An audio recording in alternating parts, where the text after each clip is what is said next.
Hey there, it's Patty from good.com. Today I'm going to be making an apricot crostata. I just love eating them, I love making them, and they were a recipe that I always was intimidated to make because I didn't understand how easy they were to make. And then once I made it, I recognized just how easy it is.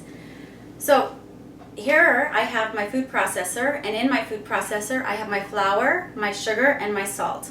I'm going to add my lemon zest.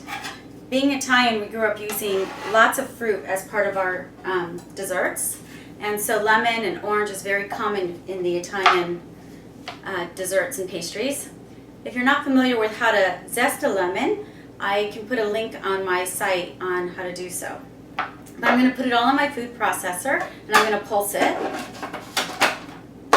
And so I'm going to pulse that in just a moment. And before pulsing it, I'm going to put my ice, which I've already pulled out, into some water. So just put it into a measuring cup because this recipe is going to need iced water, and you want to get that water as cold as you can. So I'm going to pulse this, and basically I'm just mixing it and blending it all. That was what I was going after. I'm now going to get my butter. I've already cubed my butter, and I put it back in the fridge because I wanted it as cold as I could possibly get it. That's really important as well. It's really important to keep all your ingredients really cold for this recipe. So I'm basically going to put my butter in here. Again, it's already been cubed. And I'm going to pulse it again. And what I'm looking for is small pea-sized pieces. If you go to my blog, you can see the photos that I had taken of this.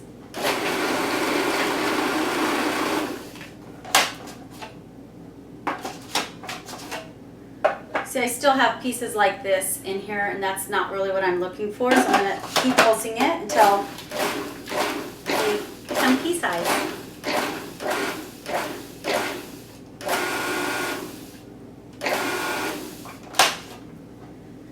So, unfortunately you can't see it, but again, if you go to my blog, you can see the photos, but they're all little pea-size. So what I'm going to do now is I'm going to keep this covered and on. And I'm going to do about 2 tablespoons of this iced water. I'm going to do it directly in there. It can change. You could put 2, you could put 4. It just depends on when it becomes a ball. That's what you're looking for, is for it to pull away from the food processor and it becomes a ball. And it's not quite there, so I already know I'm going to have to put some more in. So 1 more tablespoon probably, or maybe a half of a tablespoon. See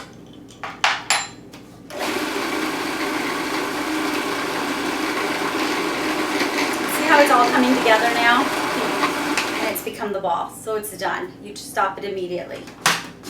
So I'm going to remove it from my food processor.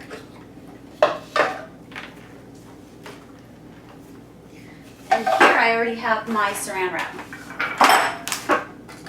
You really don't want to touch your dough because your hands have heat in them, so you really want to try not to touch it as much as you can because you have that butter in there. So you just pretty much put it in. I'm going to scrape my bowl. And then you're going to make it into like a disc. So you fold it over. You're going to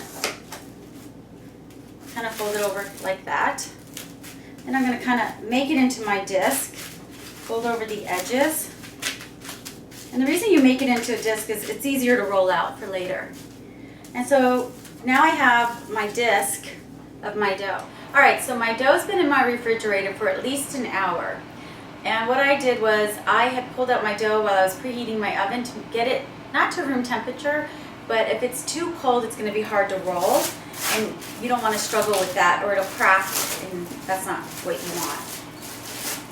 So I put some flour here. You're going to dust your countertop and put your dough, take your rolling pin, and you're going to roll it. I'm going to put some flour on my rolling pin as well.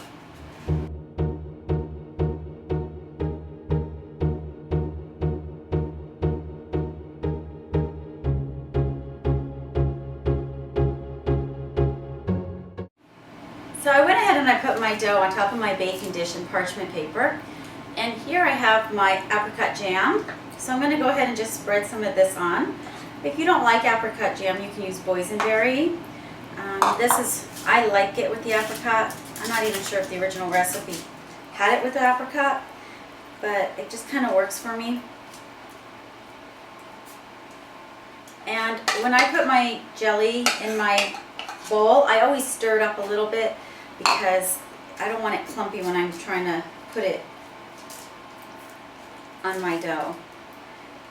If you go to my website at good.com, you'll see photos of how this looks. So what I'm going to do now is I'm going to fold it over the corners, the edges. Again, this is not going to be that perfect looking pie. It's going to be like that country pie that everyone's going to love.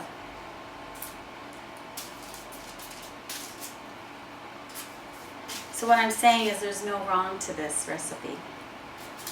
It always comes out right because it tastes great.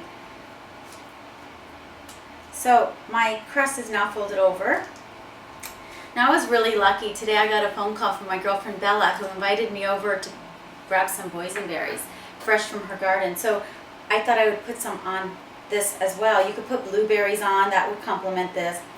But I thought that it would go great in here, and they're fresh from the garden. They're so sweet, and I feel grateful that she offered them to me.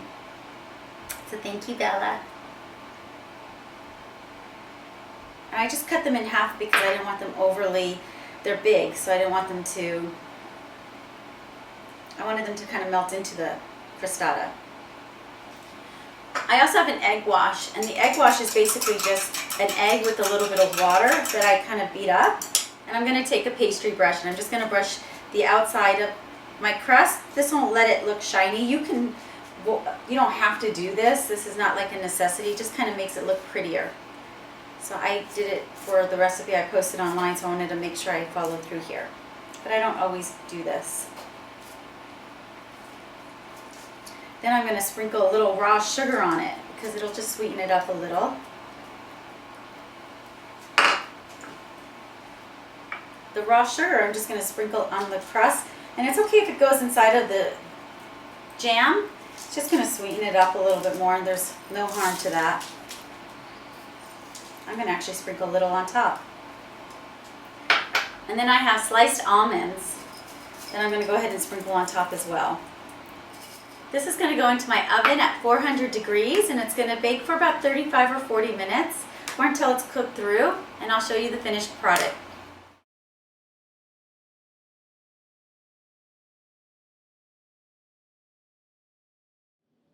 Thank you for watching my video today. I hope you enjoyed it. Don't forget to subscribe to my channel and check out my website at good.com. Thanks again. Bye.